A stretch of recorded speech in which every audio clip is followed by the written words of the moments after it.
गुरुदेव बाबा लगई लगे ना बगल गई लोग जेके भी बतियावे खुद दूरे जाके बतिया ले। ध्यान दे बाबू, दो भाई में बड़के भाई के 3 गो लड़का, छोटके भाई के 1 लड़का ना। शादी के भइले 10 साल बीतल बा, परिवार में बड़ा दुख बा। बड़का भाई खेती गृहस्थी का काम करत हुआ, छोटका भाई बैरीपुर कलकत्ता में फौजी जवान हुआ। एक बार फौजी जवान के छुट्टी मिलल रहल, घरे आइल रहलन, रात का टाइम रहल। उनकर दुल्हन बाबू सबके खियाए पियाई के अपने बेडरूम में पति के साथे सोए बदे गईली। देखा हिंदुस्तान के नारी का संस्कार, सूतल सैया का पैर धीरे धीरे दबावत है और रतिया में सुसुक सुसुक के छिप छिप के रोवत है। जब अपने पति का चेहरा देखे तो रोवे शुरू कर दे। एक बूंद आंसू दुल्हनिया का गिरल बाबू वही फौजी जवान के पैर पे। फौजी जवान का निदिये टूट गई। उठ के चारपाई पर बैठल सवाल कैले, कहले कि अरे गीता ये तुम्हारे आंख में आंसू? घड़ी देखले रात का 11 बज रहा है। सवाल कैले रात का 11 बज रहा है और तुम छुप छुप के रो रही हो। बात क्या है? क्या बात है? भैया कुछ कहला है का? भौजी कुछ कहली है या टोला पड़ोसा कोई कुछ कहलस है का? तब बताओ। तब गीता का कलेजा फटल बाबू। रोई के बतावत का है तनी सुनी मास्टर साहब।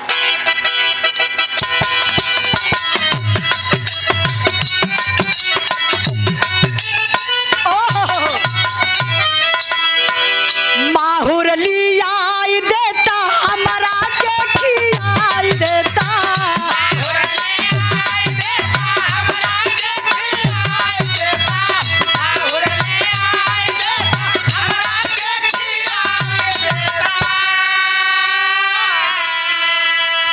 माहुर लियाई देता हमारा के खियाई देता, जियल ना जाला बे संतान के बतिया ला मारो पिया।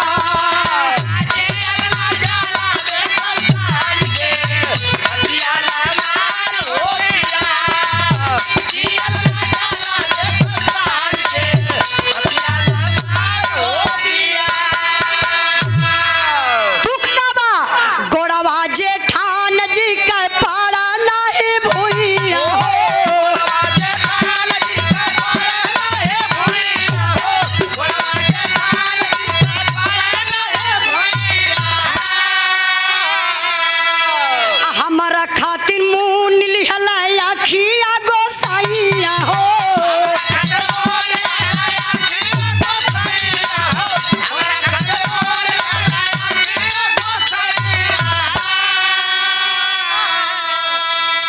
मर्जी का विधाना के विधान के बतिया लमानो पिया।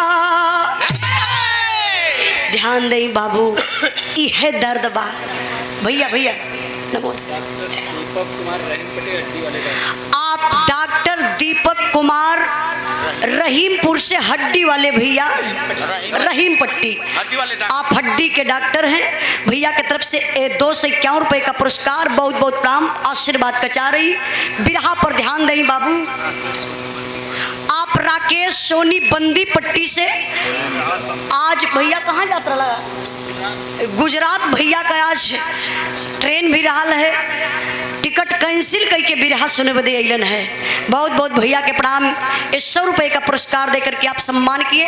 आप लोगों से निवेदन बा 15 मिनट ऐसे बैठल ला, प्लीज उठा बैठी मत करा भैया। हाँ दादा 15 मिनट मात्र खाली सुन ले जा। के बोला हुआ छोड़ा बाजाए तो वहीं से सुने था। राय दा बैठे दा बैठे दा बैठे दा बैठे दा। ए भाई समय में बांधल है उजाला। ध्यान दई, बिरहा पर ध्यान दई बाबू। दर्द बा गीता रोवत गई। काली पति देव का बताई, हमरे बदे तो भगवानों का आंख मुनाई गई।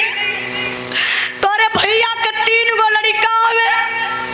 तोहर भौजी जब हमें देखली ना, बोली बोलैली, कहली बाजिन बा बजनिया का आपके सामने पड़त बा एक दिनवा में सुबेरे देखेला तो पूरा दिनवा खराब हो जाला। जियत का बा जाए के कहीं जहर माहूर खाई के मर जात।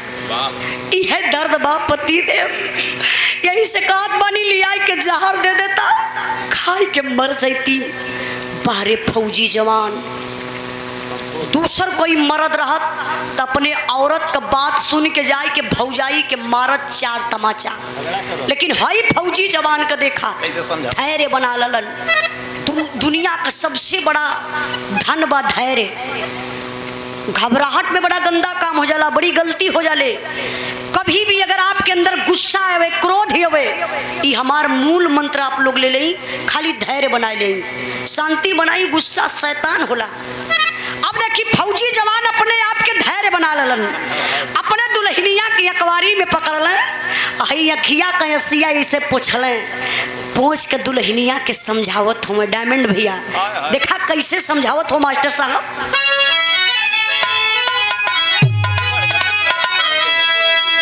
कि गीता दुल्हनिया के फौजी समझावेला, अरे गीता दुल्हनिया के फौजी समझावेला, पार करिया हमहन के बुढ़ैया गोरी हो तीनों भैया का दुलार, पार करिया हमहन के बुढ़ैया गोरी हो तीनों भैया का दुलार, पार करिया हमहन के बुढ़ैया गोरी हो तीनों भैया का दुलार।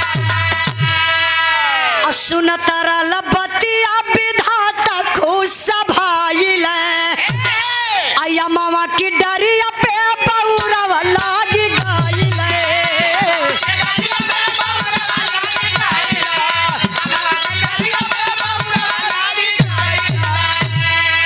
अरे पड़ी जब धजल में नेवरिया गोरी हो, तब गोसैया करी है पार।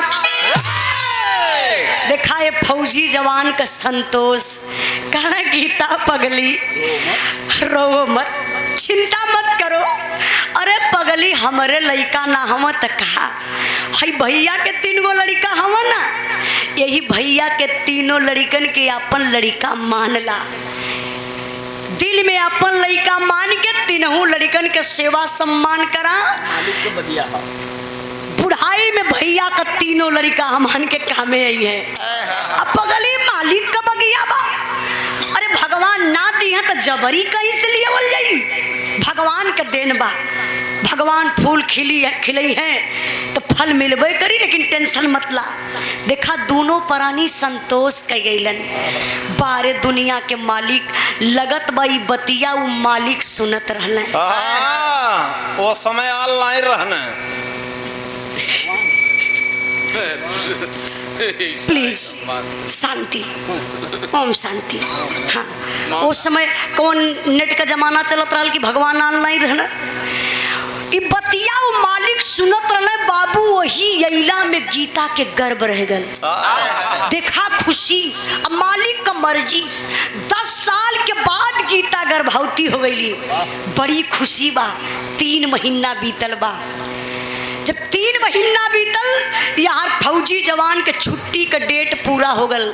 फौजी जवान अपने ड्यूटी पर चले का तैयारी कैलन, रोड पर गयल हुआ।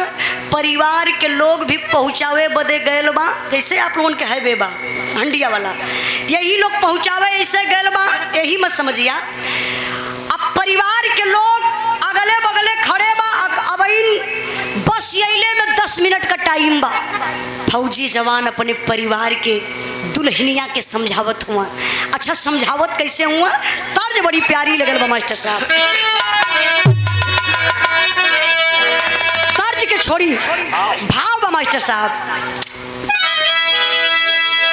माल टरिये में चलल, माल टरिये में चलल,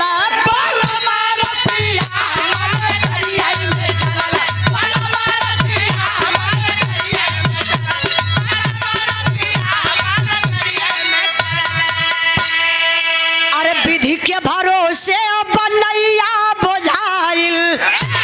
9 महीनवा की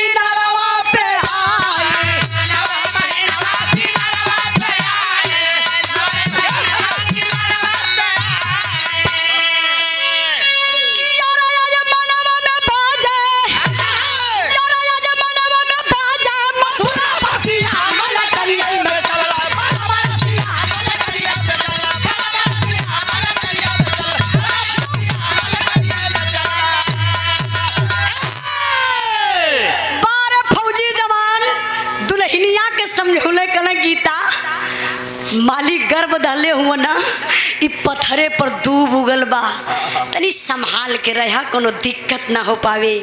टाइम कम बा, तब ले पहुँचले भौजाई के पास, देखा भाई